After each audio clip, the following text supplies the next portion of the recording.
The air in the Sharma home was always perfectly still, scented with sandalwood and fresh-cut orchids, a showcase of serene prosperity.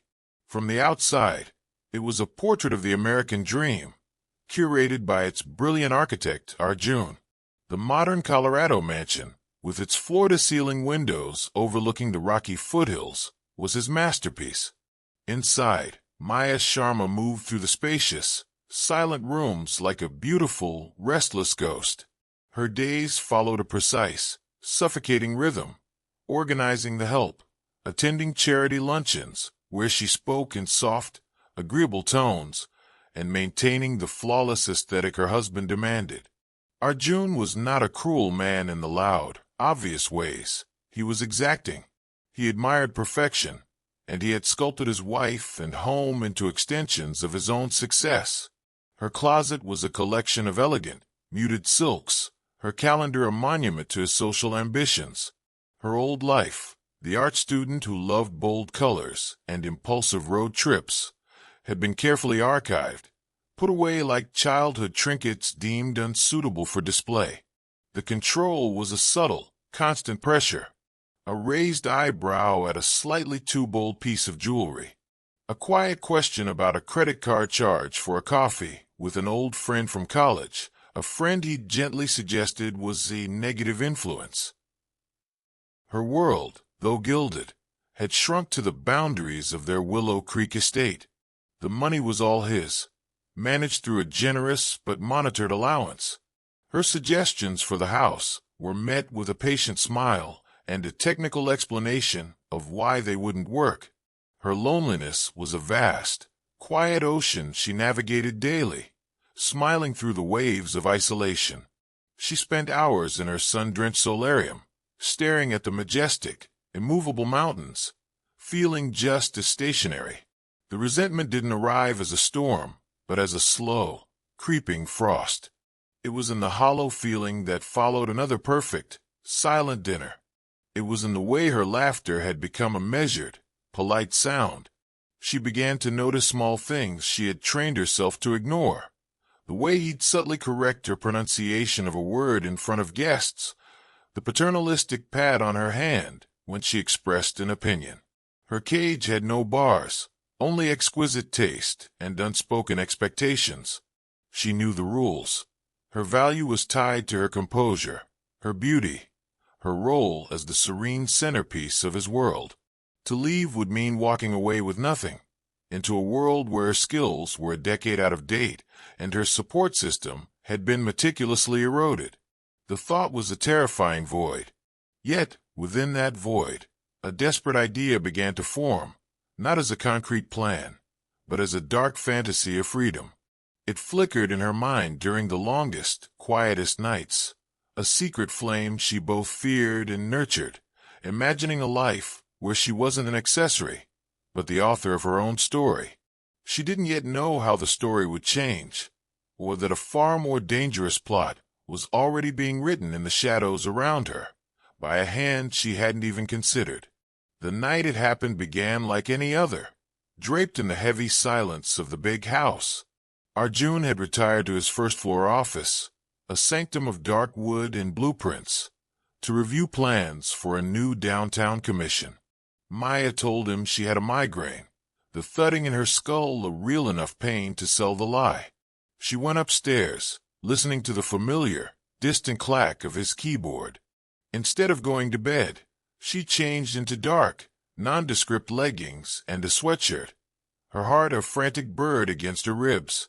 This was her new, secret ritual, the late-night escape. She would wait until she was sure he was absorbed in his work, then slip out the side door to the garage, careful to disable the interior light. Her old, forgotten sedan, which she claimed to keep for sentimental value, would roll silently down the long driveway, its lights off until she reached the main road.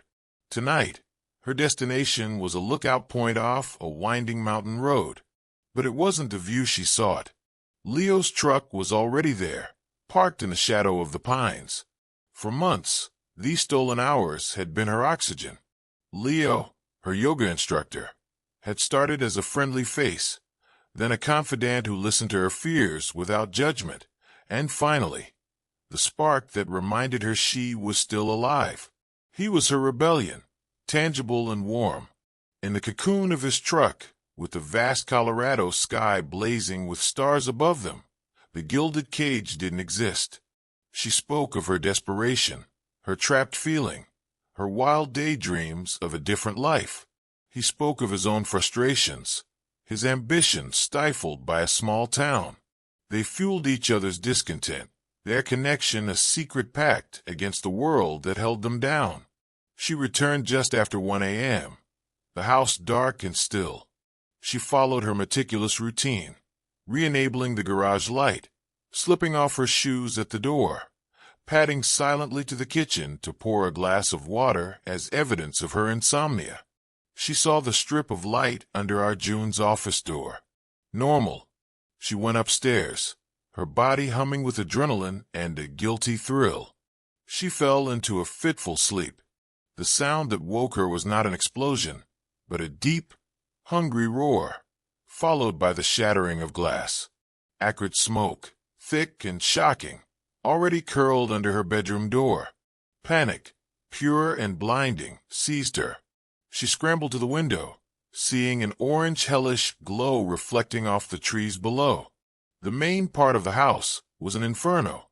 Sirens wailed in the distance, growing closer. She acted on pure instinct, wetting a towel and covering her face, stumbling down the smoke-filled hallway to the secondary staircase at the back of the house, the one the staff used. She burst out into the cold night air, just as the first fire truck screamed up the driveway. The scene was chaos, flames, shouting men, blistering heat. Neighbors in robes huddled across the street. "Arjun!" she screamed, the name ripped from her lungs. "My husband is in there." Firefighters held her back as they pushed into the blaze. It was hours before they found him, in the ruins of his office. The official, preliminary verdict was tragically simple. An electrical fault in an old, high-wattage desk lamp, likely knocked over, igniting the plush carpet and the volumes of paper he kept. A terrible accident. Maya, wrapped in a shock blanket, her face smudged with soot, gave her statement between ragged breaths. She'd been asleep. She'd woken to the smoke. She knew nothing. The sympathetic police officers noted her distress, her miraculous, narrow survival. They saw a victim, not a suspect. And in that moment, covered in ash and trembling, that's exactly what she believed herself to be. The public mourning was a performance she had rehearsed in her deepest fears, but never imagined she would have to stage. For 3 weeks, Maya Sharma was the icon of tragic grace. She gave soft-spoken, heart-wrenching interviews, her eyes perpetually rimmed with red, praising Arjun's brilliance and kindness. She selected his favorite classical music for the memorial service and chose a photograph where he looked thoughtful and gentle. She leaned on her sister, Priya, who had flown in from out of state, allowing herself to be led and comforted. Every move was calculated, every tear strategically shed to paint the picture of a woman hollowed out by loss. The community of Willow Creek brought casseroles and offered tight, wordless hugs.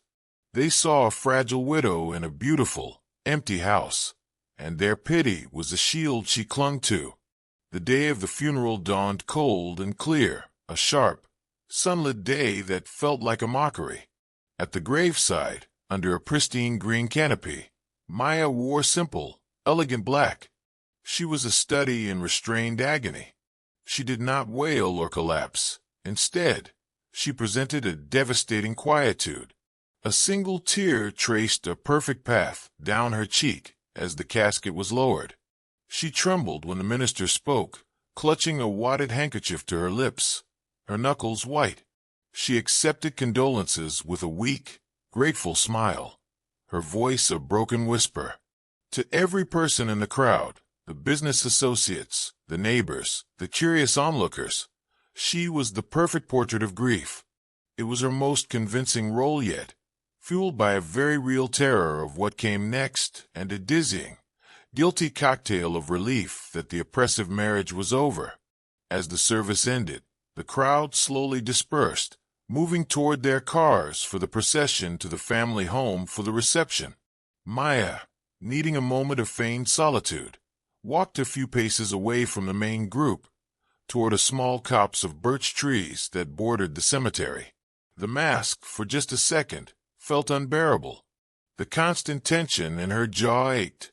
It was here, out of immediate sight for most mourners, that Leo emerged from behind a utility shed. He had stayed away from the service, as planned, but the risk of this brief meeting felt necessary, a touchstone of reality in her surreal nightmare. He opened his arms, and she stepped into them, burying her face in his coat, for just 3 seconds. Then she pulled back, looking up at him, and in a sudden, involuntary release of sheer nervous energy, a short, breathy laugh escaped her. It was the sound of a wire snapping after being pulled too tight. Her face, still streaked with mascara from her staged tears, transformed with a glimpse of genuine, desperate relief. It lasted only a heartbeat before she composed herself, gave his hand a final squeeze, and turned to walk back toward the somber crowd. She never saw the phone. A distant cousin, lingering by her car, had found the scene oddly touching at first, the widow seeking comfort from a friend. But then she saw the laugh. It struck her as jarring and incongruous. Almost without thinking, she raised her smartphone and zoomed in, capturing 7 seconds of video. The embrace, the pullback, the unmistakable smile and laughter, the intimate hand squeeze. It felt off. Wrong. Later that evening, unsettled, she sent the clip to a friend with a message. Something doesn't feel right about this. The friend, believing she was exposing a shocking hypocrisy, posted it online. The caption was simple: "Widow of the hour." Within minutes, the algorithm took hold. The clip went from local curiosity to viral wildfire before Maya had even finished serving tea to her guests at the reception. The digital mob was already forming, and its first question was a deafening roar. Who was that man, and why was she laughing? The internet, once a source of anonymous solace for Maya, became her inquisitor. The 7-second clip was dissected, memed, and analyzed by thousands of armchair detectives. Her laugh was isolated into a soundbite, played over grim music. Leo was identified within hours, a yoga instructor from Boulder. Comment sections filled with details: his social media, his schedule, the studio where he worked. Worse, the digital sleuths began connecting dots Maya had believed were invisible. Someone posted a photo, taken months earlier, of Maya and Leo leaving a small, out-of-the-way cafe, their body language noticeably close. Another found Leo's old van, often seen parked near hiking trails frequented by Maya. The narrative solidified online long before the police could react. The affair was real, and it provided a powerful motive. The Willow Creek Police Department, pressured by the viral storm and the growing public outcry, had no choice but to escalate. The initial tragic accident file was reopened with a new, harsh light. A warrant was obtained for Maya's secret life. Detectives didn't bother with the main house. They started with her car, her personal spaces. In a hidden compartment of her old sedan, the one she used for her late-night escapes, they found a cheap, prepaid burner phone. It was the key to a secret world.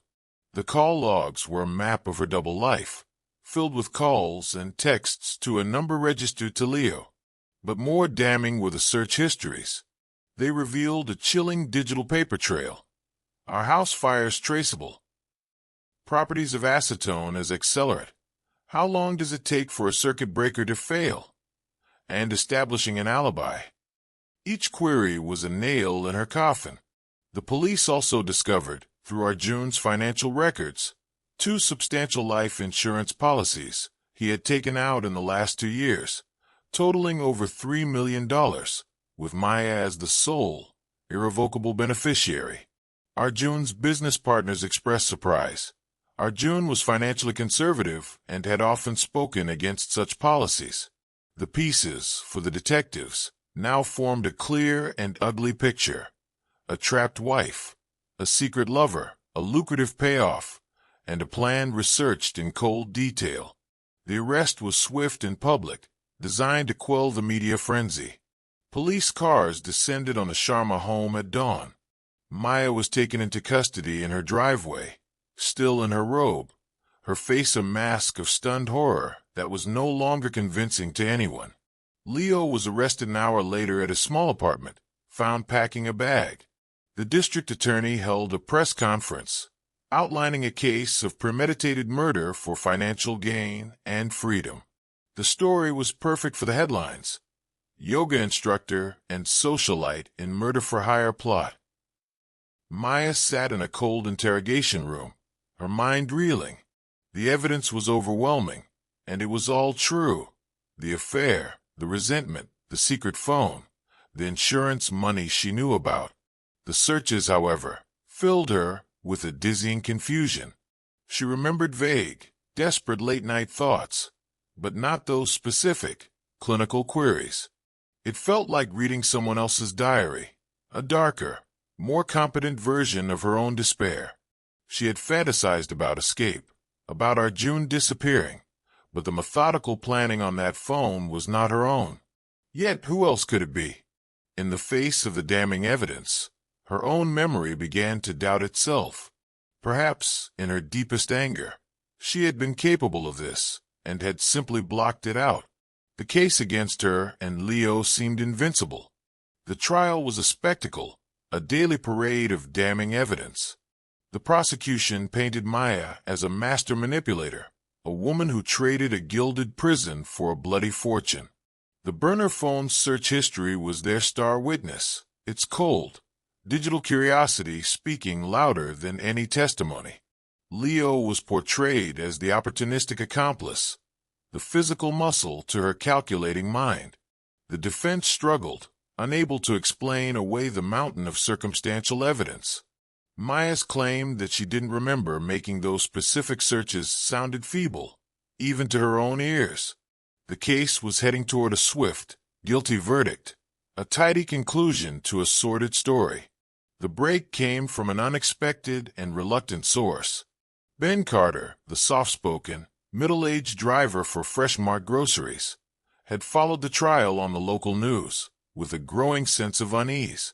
He had a route that served Willow Creek every Tuesday and Friday evening.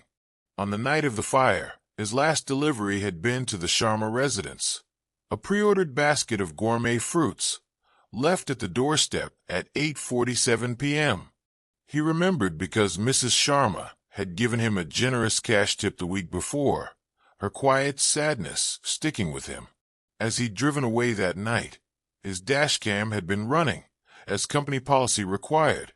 The footage was mundane, dark streets, his own windshield. He'd almost deleted it weeks later, during a routine memory card purge. But a glimpse of a flickering light in his rearview mirror on the recording made him pause. He retrieved the file and scrolled back. The timestamp read 11:30 p.m. His van was parked just around the curve from the Sharma driveway, making a personal call. The dashcam's wide angle captured the mouth of the Sharma street. For 20 minutes, nothing. Then a figure emerged from the tree line, not from the main road. Dressed in dark, non-reflective clothing and a knit cap, the person moved with a purposeful, furtive speed, slipping into the Sharma's 3-car garage, the side door of which was slightly ajar.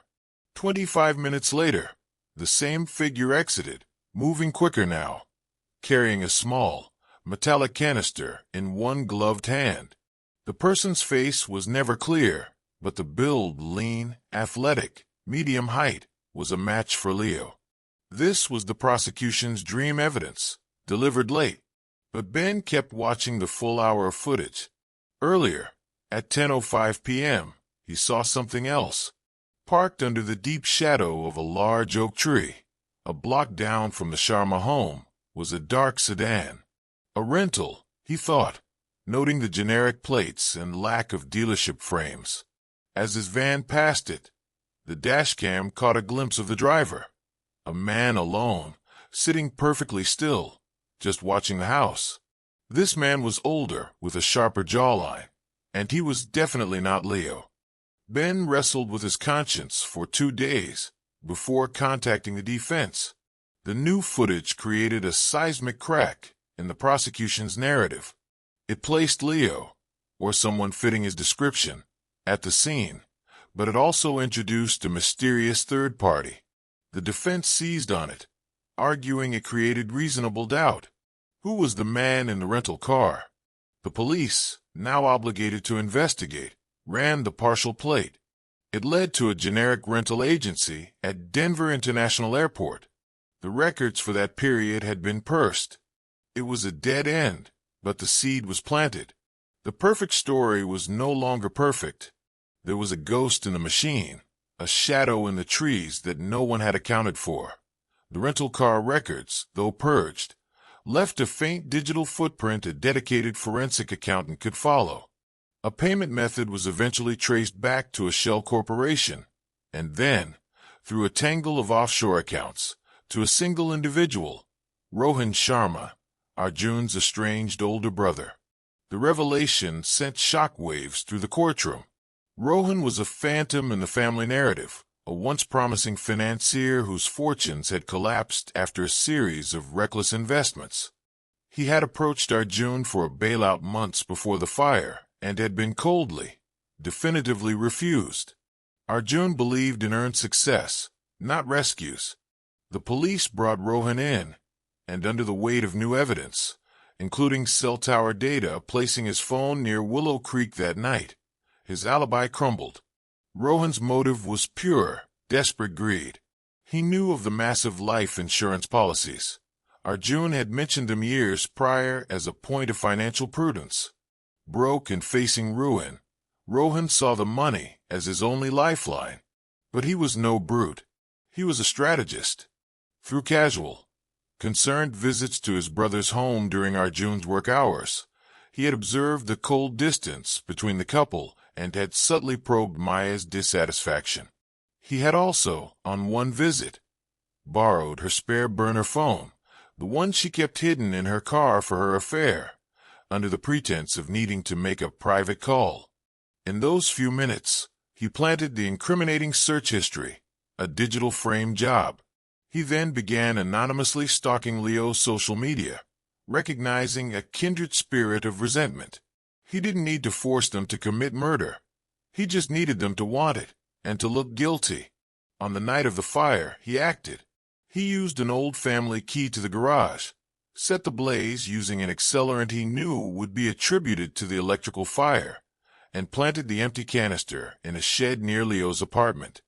He was the third hand, orchestrating the crime from the shadows, planning to later blackmail Maya for a portion of the insurance money once she collected it. The verdicts were a complex tapestry of guilt. Arjun Sharma was convicted of first-degree murder and arson.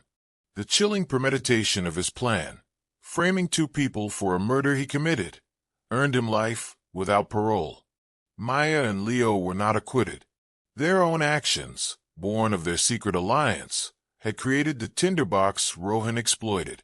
They were found guilty of conspiracy to commit fraud related to the insurance and, critically, of involuntary manslaughter. The court ruled that by engaging in their plot to potentially fake an accident or discredit Arjun, which their own communications hinted at, they had created a situation of extreme danger that a third party predictably escalated. They were sentenced to 15 years each, their freedom traded for a different kind of cage.